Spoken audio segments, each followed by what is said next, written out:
Bismillahirrahmanirrahim. Assalamu alaikum. Welcome to Perspective. I'm your host, Omer Khalid. And today we are going to talk about the ever tumultuous relationship that has been escalating between Pakistan and India. We've got the statements that have been emanating from the Indian Defence Minister, blame game by the Indian side, saying that the two recent attacks that happened at the army camp in Jammu as well as the Central Reserve Police Force camp in Srinagar were perpetrated from the Pakistani side, which the Pakistani side, including the Foreign Office, has rebutted in official claims. Also, we had an attack on a school van in the Buttle sector on the near the line of control today. The army, the driver of the van was martyred, and this is not the first time this year that there has been a ceasefire violation. Just in 2018, we've got more than 335 ceasefire violations that have occurred on the line of control and the working boundary. 14 people have been martyred, while 65 people have been injured. And this is not even to talk about 2017, where more than 1,970 ceasefire violations have occurred over the line of control and the working boundary. What is happening on the side of the India-Pak relationship? And on the other hand, we've got the US that is siding with India, whether it comes to relationship on the civilian front, whether it comes to relationship on the nuclear front. You know that there has been a nuclear deal between the US and India that happened some time back. But also that blame game that the US is putting indirectly towards Pakistan. In fact, speaking the words of from the Indian side. Why is all of that happening? Why is the US siding with India when Pakistan has proved to be a very worthwhile ally all these last decades? To talk about all that and more, we've been joined by two eminent guests. Let me introduce them to you one by one. The first on my right is AVM retired Faiza Mir Sahab. You're a defense analyst. Faiza Mir Sahab, thank you very much to have joined us. Next to him is Mona Alam. You're a journalist and an analyst as well. Mona, pleasure to have you on board today.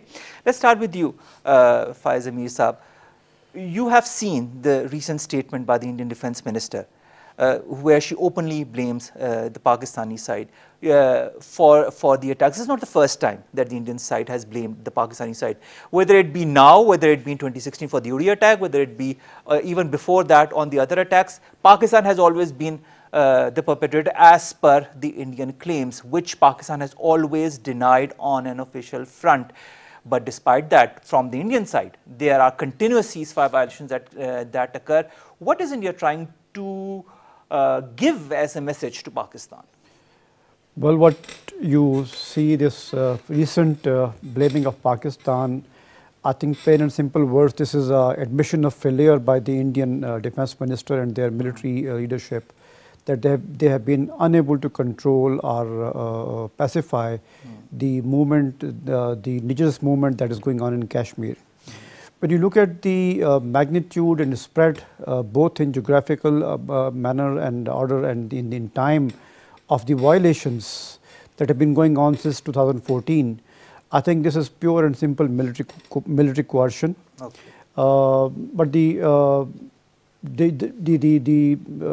danger is when the military coercion by the Indian establishment and the Indian political leadership becomes the central, assumes the central position in the relationship with Pakistan. They tend to forget that sometimes this theory of military coercion also backfires. This military coercion probably when done with miscalculations and misperceptions, and particularly misperceptions about the resolve and resilience of the other side, I think it generally leads to escalation. And escalation in our part of the world, where both the powers are not only conventionally armed, I think escalation can have very dire consequences. So I hope the Indian military strategists, they understand that military coercion that they want to translate because of their military superiority and their diplomatic clout, they want to translate that into submission by Pakistan, compliance by Pakistan to their wishes and their demands. But haven't they always wanted that, sir? Submission by Pakistan? So this is what I'm saying, that the scenario is building up towards that side, where they probably want Pakistan to just give up its support, moral and diplomatic support towards Kashmir, so that they can once for all suppress the Kashmiri movement. So that is what probably they are looking at. And when you see it in the broader context of the regional game, where you have pressure on the western side, you have pressure in the Balochistan province, and you have continuous violations, continues for the last 3-4 years. We have violations. So this and also the statement coming from the Afghan side. Yeah. So that is not just. So this speaks of a mindset, and when you see in the last couple of months back, the Israeli Prime Minister, the Afghan President, and the Indian Prime Minister sitting together, I think this calls for a combined strategy. This is a combined strategy against Pakistan. All right, Mona. The Indian Defence Minister threatens to make Pakistan pay for the attack on the military camp in Sunjwan, and says it in no unclear terms, I might say. On the other hand, our Defence Minister Khurram Dastagir in the Senate says that India has wasted the opportunity for normalizing of ties with Pakistan and also has restricted space for peace lobby due to the anti-Pakistan rhetoric.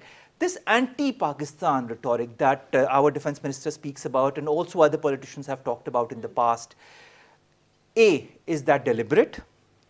B, if it is, then what is the end game? Thank you. Well, Omer, see, you're right. I think it's very much by design. It's a deliberate plan to sabotage plans of Pakistan for turning into an economic power, which is soon to come in years that we'll see, thanks to China and thanks to this partnership and this strategic interests that we are putting up in terms of our bilateralism. And yes, India has been very deliberate about this claim. Also, these insurgencies that have taken place in Jammu and Kashmir, they've been completely indigenous. The Kashmiri youths, they've gone out and about, and they're in total force, and they're the strongest that they could have ever been against the Indian atrocities and against the Indian establishment's war crimes that they've been undertaking in the valley. So they need to understand that Indian army has actually seen a complete failure of their policies in the Indian occupied Kashmir. And for that matter of fact, they too are actually looking for some face saving and scapegoating themselves, and actually to overcome their losses and to overcome that perception of their own failures that the Indian media is actually trying to hide or trying to conceal through this blame game and through those allegations that they're leveling on Pakistan. So I think that's a very deliberate plan. Even the media that has gone out and about on warmongering against Pakistan, they've made it by design. And the very line that they're towing in that respect is it time to strike back on Pakistan? That supposed dramatic, made-up surgical strike that they did upon us in 2016, you might recall.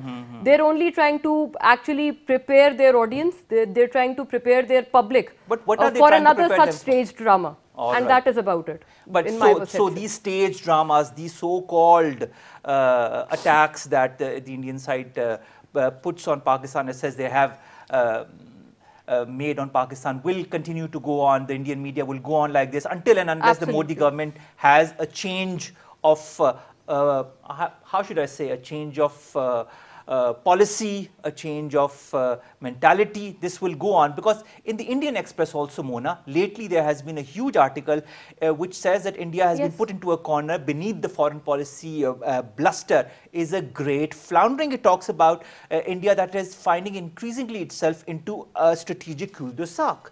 Now, even the Indian media is admitting to the fact that their government is floundering on many aspects. That's right, some segments of the Indian media. And they have a no apology policy against such segments of media that are operating against their personal or vested interests. You may recall Sudeep Datta, you may recall Bhumik Chawla, you may recall Gauri Lankesh, and so many more to quote in here. But yes, I must say this is by design, and this is a very clear nexus which is amongst India, the Indian end, and Israel is also a part of that. And the US now. And the USA, obviously. They've moved this motion against Pakistan in this financial action task force. The meeting is scheduled for the 18th of February and onwards. And they actually want to put Pakistan in that grey list of theirs, which will supposedly be another implication that Pakistan may have to face, God forbid or God forsaken, if those malified intentions turn true. But their plan is only to put Pakistan on that watch list for financing terror and for not doing enough on curbing these terror financing, which they say in terms of particularly Jamaat-ud-Dawa, which is again a bubble in Pakistan itself. We've been seeing that there have been some certain restrictive measures on Jamaat-ud-Dawa and their charitable wing, on Hafiz Saeed also in another domain. But then, having talked about that, India or the USA, their nexus is very evident from the fact that they are not in any admission of the very ground fact and reality that Pakistan has gone out and about against terrorists and indiscriminately on its soil. This nexus we're going to talk about, but after a short break. Stay with us.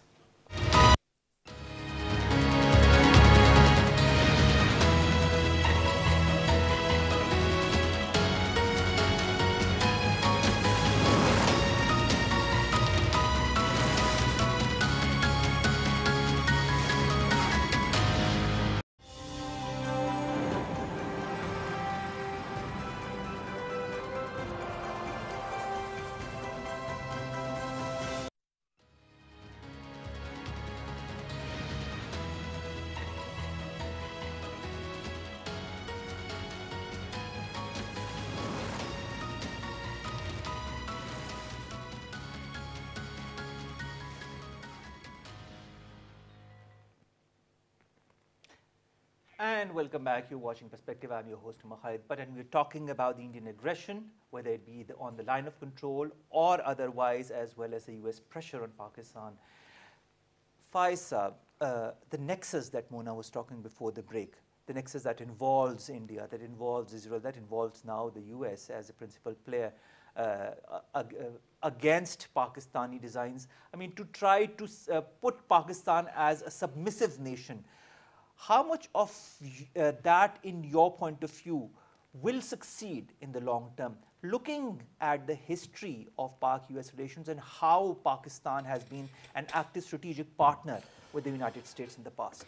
Well, if we start to recount the partnership between Pakistan and the US, goes back to 50s when we were part of SEATO and CENTO, and we were fighting against the communists.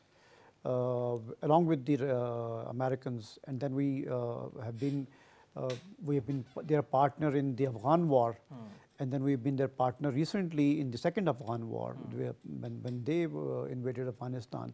So we have had a long strategic partnership where we have been serving each other's interests, primarily the American interests we've been serving in our times of needs, I would say.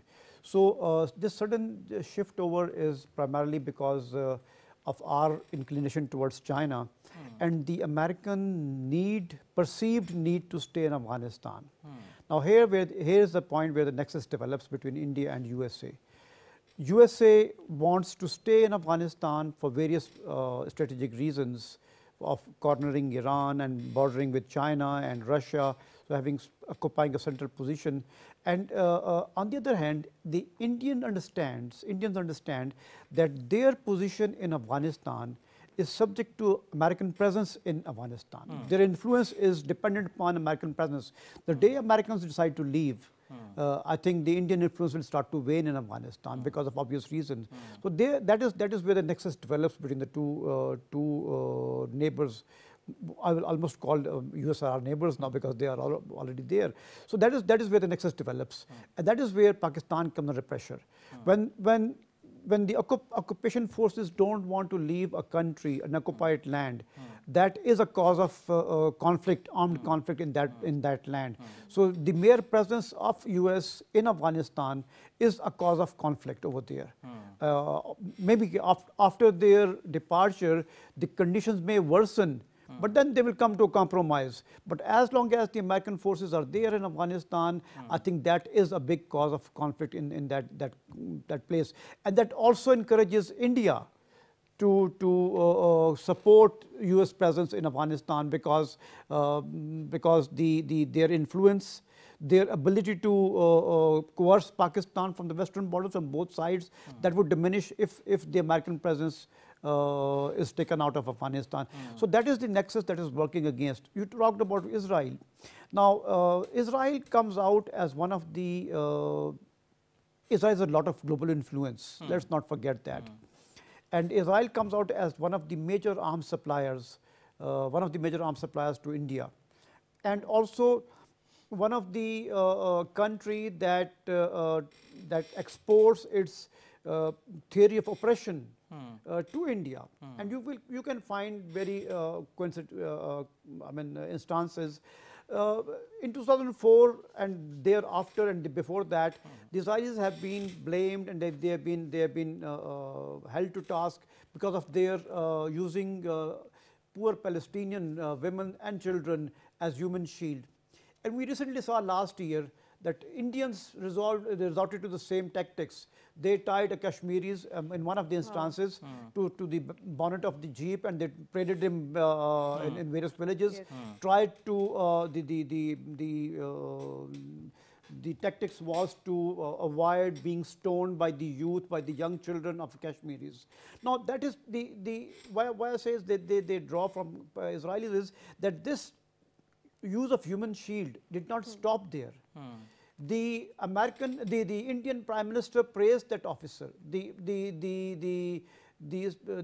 Indian Army chief, he actually gave a card of commendation to that officer who did this thing. So not knowing or knowing very well that act of use of human shield is a war crime, and even then a Army chief goes on to commend that officer who did this, committed this war crime. So this is a mindset that I was talking in the earlier, the mindset of coercion. They not only want to coerce the Kashmiris, but they also want to coerce Pakistan into submission. And that is where the entire game is leading. And that is where the Indian presence in Afghanistan is more closer to the Indian heart, because they would be able to coerce Pakistan both sides. Which you said is more or less dependent on the US presence in Afghanistan as well. Mona, we talked about the sanctions that the US is thinking of putting on Pakistan. Now, Ehsan Iqbal Saab gave an interview to the CNN in which he said that unilateral action by the US in Pakistan will not only bring bilateral relations to a stage that will be unreasonable, but will also be counterproductive. Right, yes. Now, Pakistan is not only fighting a war against terrorism for US aid, but it is doing it for the Pakistani people. Absolutely. For peace in Pakistan. We have lost 60,000 people in this war against terrorism. Billions of dollars have been lost because of economic issues due to this war on terror. Does the US not understand? I fail to understand why a government that has so many think tanks, that has so many minds that are put together to think on issues, can't understand a simple fact that is out there. Yes, absolutely. It's mind-boggling given the facts. And for not having understood this part of sacrifice that Pakistan has undergone for its war against terrorism, I think that too again is a deliberate plan by the USA. They actually want to scapegoat for their own weaknesses and failures in Afghanistan, this war that they've undertaken since the last 17 years. Contrary to that, the war on terror that Pakistan had undertook on its own soil, that costed us about $123 billion, if I'm not mistaken, economically. And secondly, yes, we've cleared almost 99% of our area. Now, that doesn't come to a realization, that doesn't come to the comprehension of US troops or the NATO troops over there, because they want to look out for some face savings.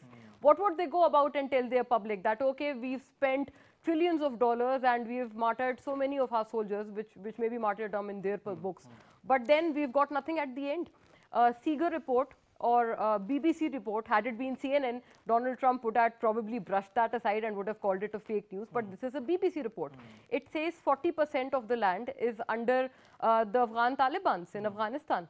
So that is the level of success or failure / failure that the USA has been encountering in Afghanistan. So see, these are very factual reports. There are fact-based evidence over there, which is certifying and testifying the fact that USA has been a complete loser in Afghanistan, and they want to turn the tables towards Pakistan. They want to put blame on Pakistan, and they would only want to, instead of accepting their own weaknesses and putting a political solution to the entire matter, they only want to hold Pakistan accountable for whatever their failures are. And this is where the nexus comes in. Rather, for another nexus that we must talk about here is the raw and NDS nexus that has been active in Pakistan. And a living example of that is Kulbhushan Yadav, none other than him. So certainly, yes. And also in Kashmir, Sir has talked about that fact. You may recall Afzal Guru, how they actually punished him and they put him under a death sentence and they kept him under solitary confinement. They didn't give him any consular access or whatsoever that they're demanding for Kulbhushan Yadav. And when we gave the consular access, I mean not the consular access, but when we let the family of Kulbhushan Yadav come and meet, we have negative statements emanating from the Indian side even on that. Exactly. They've done the lowest level of malicious propaganda over that meeting that we have arranged purely on humanitarian grounds. And those people who had forgotten everything close to humanity in case of Afzal Guru, you can recall his case. Even the Indian courts had been on record for having said that there is nothing except for one consequential evidence against that man. And they put him under a death sentence, they executed him, and they didn't even hand over his body to his relatives. That is the level of brutality and monstrosity that Indian side has shown to everyone. It's all evident in the world. Their journalists are talking about it. I'm sure the public also is well aware of the fact, but I must share on this occasion here that they're just injecting further hatred in their minds, in the minds of their public, through their media, through their outlets, through their raw-fed media and different designs. Yes, they're feeding further hatred against Pakistan. We talk of negotiations, we talk of dialogue, we talk of peaceful solutions because we know war is not an option to two nuclear states. But India is totally up to war-mongering, and I don't know. I mean, God only would know better what is next to come in these years. But I must say Pakistan needs to be very, very careful in times to come. All right, Pakistan needs to be very careful in the times to come, says Mona. Now, Faiz Amir Saab, Indian Express, I'll again quote the article, says that the Pakistan strategy of India is in tatters, and I quote, unquote. This is a very important statement coming from a leading English daily that comes from the Indian side. Why isn't India trying to find a diplomatic solution, or why isn't it trying to make a proper Pakistan policy?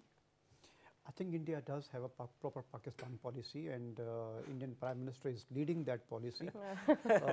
So I would have difficulty in agreeing to what they say, that India does not have a Pakistan policy. As I said, it's a policy of coercion. And look at the, I'll quote you another example.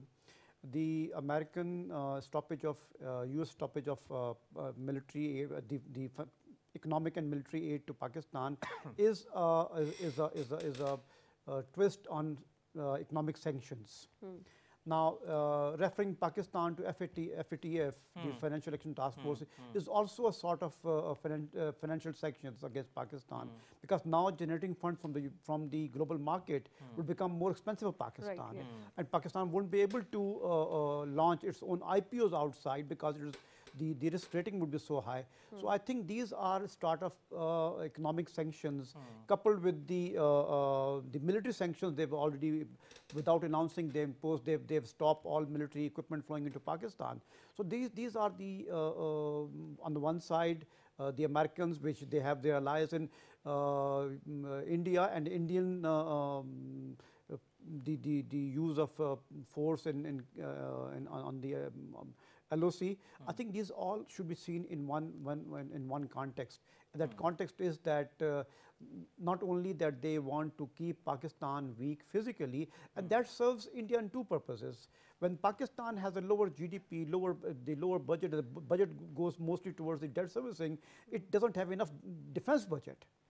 And when you don't have enough defense budget, you can't modernize your forces, and when you can't modernize forces, the disparity between the two adversaries keeps the conventional disparity keeps on increasing. So there's a very comprehensive strategy or policy that the Indians are following. That they not only that they are putting pressure on Pakistan, where the Pakistan army the military should feel the need of modernization. They also putting economic sanctions, both of them together, the economic pressure, so that in Pakistan does not have enough budget to modernize its military. So that's the double bind that we are facing at in these days. And it's also, double-edged sword, I would say. And then when what you see is the Chinese factor into it. Now, although Chinese, the US is not happy that we've got the Chinese have that we've got the CPEC on our side. That is another thing that is brewing in our region, that the Chinese are so keen to help Afghanistan flourish, prosper, have a particular economy. Because for the CPEC, Afghanistan is important, sir. A peculiar failure of the US that they have failed in last 16 years to develop an economy in Afghanistan. Afghanistan does not have an economy. 16 years of their presence, the longest war they fought, and they have not been able to create an exit strategy. More than 100,000 troops. Afghanistan has an opium economy, though. And they do not have an exit strategy, and even if they leave, they are in a danger of collapse. I mean, it was President Ashraf Ghani probably who said that if they leave, will collapse in 6 months' time. So if that is the admission by the leader of a government, what does it speak about the strategy or policies that the Americans have been following? So I think these coupled with the Chinese presence, increasing presence in Pakistan, and probably their endeavors to broker up peace negotiations between Pakistan and Afghanistan, that doesn't go well with the US. And US interests. And US interests. And one worrying thought that I would like to share is that if there is a military escalation between India and Pakistan, to any level, God forbid, probably Americans would be more willing to side with India than the Chinese would be willing to side with Pakistan. All right. Well, under these circumstances, the strategy that we see emanating from the US side, from the Indian side as well, the war mongering from the Indian side, I might say. What are the options that Pakistan has on the diplomatic front? How do you feel, Mona, that we can respond to the Indian aggression? Well, I think by doing further measures in terms of our counter-terrorism and strengthening that counter-narrative that we have against terrorism, I think that is the first and foremost that Pakistan should do and Pakistan must do. We came up with the National Action Plan, we came up with NACTA right after the APS attack and that carnage happened. But then after that, there have been segments of execution there too. There has been a federal segment to its execution, and there has also been a huge segment which was owed to the provincial governments respectively. So I think whatever that we lack there, whatever our laps are there on that front, or whatever loopholes that we might encounter there, I think this is the first and foremost that we must do in terms of our counter-terrorism narrative, which needs to be strengthened further. And for the Indian side, of course, sir has very well articulated the fact that USA and India, and also Israel for that matter, they're just waging an economic war, since they too know that no matter how much they monger war or no matter how much they promote war, they know that's not an option for two nuclear states. So they're trying to curtail Pakistan economically. Yes, they're actually trying to wage an economic war against Pakistan, which is I'd say the war in this generation and the years to come in further generations to see.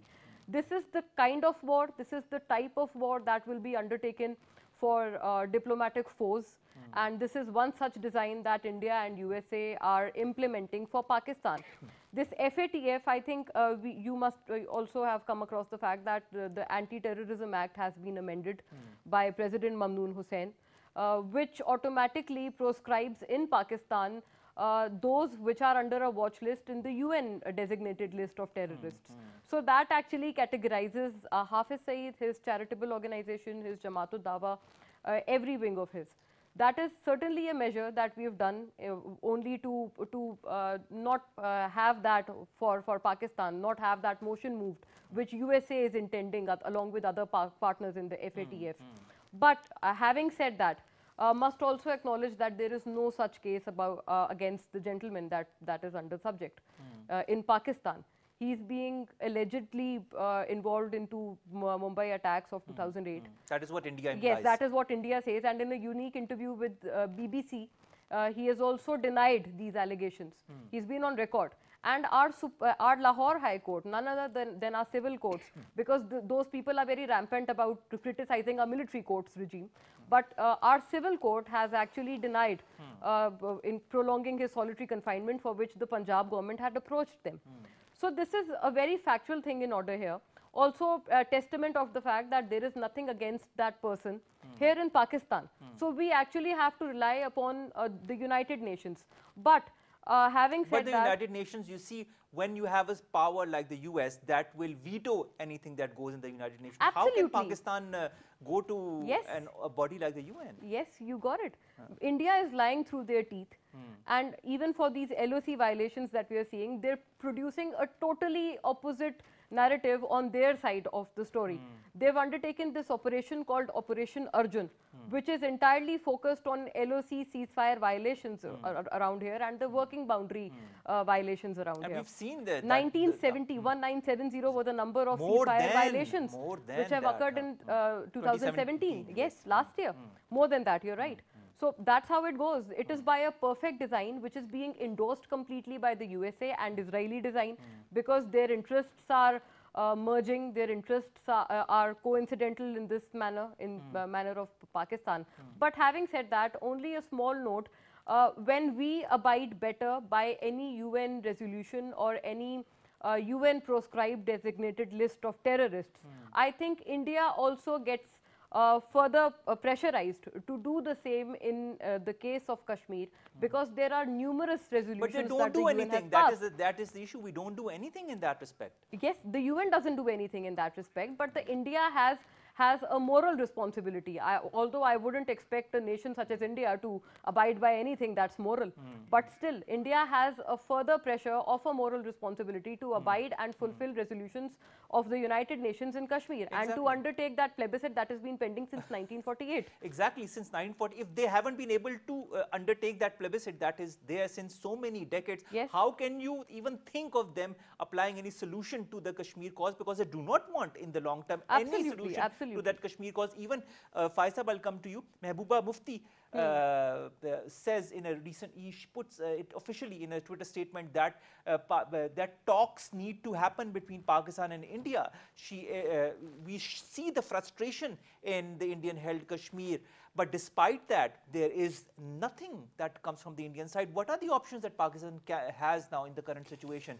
When in Kashmir you have bloodshed on the line of control, you have ceasefire violations and also on the working boundary, you have pressure from the US, you have statements emanating from Afghanistan. What should Pakistan do? What can Pakistan do? Well, I think Pakistan needs to translate whatever diplomatic relationship it has with other countries into some kind of a bridge with United States. Now, what we see, what I see is our relationship strengthening with Saudi Arabia over the past couple of We've months. also seen the recent meetings that have happened. Right, and yes. that happened, and I'm seeing a strengthening of relationship between Saudi Arabia and Pakistan. And also China, Pakistan. And since Russia, Turkey may also be taken. What I'm saying is, since Saudi Arabia is a closer ally of Israel and USA both, so I think we could use the good offices of Saudi Arabian government to talk, to make a bridge to USA. All right. And also probably Saudi Arabia also has an interest in Afghanistan, and we could have probably common interest with Saudi Arabia in Afghanistan. But we haven't been able to have a joint strategy with Afghanistan but as far as the US, Pakistan is. See, even what we saw in the previous year or so, that Saudi Arabia itself was in a flux, its own internal policy, the internal situation was in a flux. So I think now there's a stability returning to Saudi Arabian internal situation. So I think this is the time that we can have greater relationship and better relationship. But the irony of fact is that our relationship with Saudi Arabia and Middle East is more in the nature of military relationship. And there is where the military diplomacy comes in. So, but probably we need to translate that into some kinds of inviting Saudi Arabia and other Middle Eastern countries for investment in Pakistan. When they do have their investment in Pakistan, obviously their interest in Pakistan's well-being and in Pakistan's prosperity will grow. Similarly, I think we need to press on with CPEC, safeguarding our national interest. Yes. I think safeguarding our national interest, we should negotiate and we should go ahead with further the further stages of CPEC. We also need to, I mean, we have an improvement in relationship with Russia, but I think on Afghanistan, the trilateral talks that we've had earlier between Russia, Pakistan and Afghanistan, I think we also need to now make it a quadrilateral talk between China, Russia, Pakistan and Afghanistan, and maybe even include Iran into that, so that we have a regional approach, and that is regional a bloc proper that regional, can be regional strong. approach. So that is what is required. Now Iran probably, though our relationship with Iran is not at its most strongest, but I think we have a common interest. The Iranians do not like the American presence in Afghanistan. I personally probably not, I can't speak on behalf of the government. I think the American presence in Afghanistan is a point of conflict.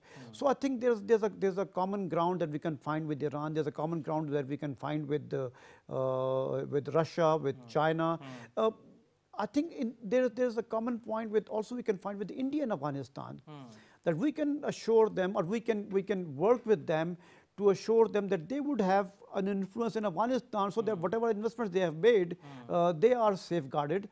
So I think we can work with India, we can work with all our regional partners, and probably lessen the burden on USA, which is trying to but broker for a deal over there. if FATF goes into action and if they implement this, it is going to have long-term implications on Pakistan's economy as well, not just as far as Pak-US relations are concerned. We just got off FATF 3 years back. We were there, and we would probably, I hope we will not be there.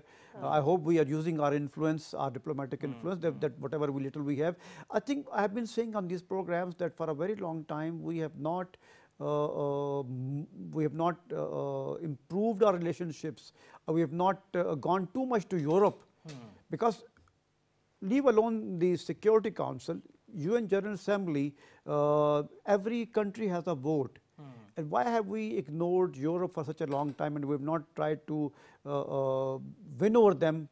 Although we see in FATF, we see the UK and Germany also being part of these efforts, but probably that is our failure. I think we did not foresee this thing. We should have foreseen. But we have the GSP plus status as far as the European Union is concerned. But that is a long time back. We also have a major non-NATO alliance status, and even then we've been taken to. So I think those status are not being disturbed at the moment. Probably they would be revoked at a particular time when the escalation reaches a particular point. Then probably both the American and the Europe probably would revoke those status that we are enjoying. But I think we should. I feel the foreign office or our foreign policy seems constrained by not moving out. Are they, I don't know the reason, but I think they, in times of adversity, we should be more reaching out to the countries that have been listening to us, that have been our friends. And every country matters in such matters. Every country, starting from Southeast Asia to Europe and to even Latin America, every country matters. So I think we have not been very active in our diplomatic virtues to these countries. All right. So you feel that we need to go more towards other countries apart from the US, and we need to diversify ourselves. But translate that force, that relationship into a bridge with the USA. And although the USA would have their national interest in Afghanistan, that is keeping their forces in Afghanistan. But then we can make bridges with them. All right. Last question, Mona. With all these tactics that India is using directly and indirectly through the US, do you feel that other countries, as far as Amir Saab talks about, that we need to bridge our contact with other countries in the Europe, will that have an effect on their perception of Pakistan and their perception of investment in Pakistan?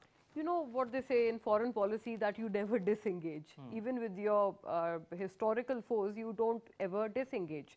So one has to continue the process of talks and negotiations, be it India, be it USA, or even Afghanistan for that matter. But yes, we need to come up with an alternative bloc, and that has been the opinion, that has been the way out in perception of many. That alternative bloc, of course, that includes China, that includes Russia, Turkey, and our time-tested friends, I'd say, diplomatically. Iran is also one such friend, and you may recall that the former Prime Minister Nawaz Sharif, he was once offered by the Iranian side that they wanted to become a partner, they wanted to take partnership in this China-Pakistan economic corridor. And we actually approached the Chinese side for that matter, because we obviously needed their nod for having that partnership in place and to have that accord made into a trilateral one. I think that is a good option. Sir is right, AVM Saab is very rightly pointing out the fact that we need to nationalize and we need to take protection for, and we need to protect those national interests that come along with this project called CPEC. Only then would it be a game changer for us. And of course, that also translates to our military strength, to our defense strength and whatnot. So that has a lot of trickle-down benefits along with it. But we also must not forget that there is another bloc. Sir is right. We aren't tapping the Latin American bloc. We aren't tapping the European bloc. And although the African side may not be a partner in the FATF, but still, it's a virgin market. And we should have gone there long way back, which we haven't as far. I don't think we've explored any virgin new avenues in terms of our foreign policy. That certainly needs being done, and disengagement is not the way out. All right. AVM Faiz Amir Saab, Mona Alam, thank you very much to have joined us. Disengagement is not the option out. We need to find new options. We need to find new partners. We need to diversify, and we need to show the world that Pakistan is on the right path and Pakistan is a strong nation. And this resolve that we have, whether it be from the army side or from the government side, that is very strong, that we want trade, not aid. Should go along. We have been very persistent in that, we have been very open in that, and we have also been very honest as far as the relationship between our long-tested ally, the US, is concerned, and the coercion that India is forcing upon us is concerned. What will happen? Only time will tell. Omer, Khalid, but bids you farewell from this episode of Perspective. We'll be back inshallah tomorrow with a new episode. Take care of yourselves. Allah Hafiz.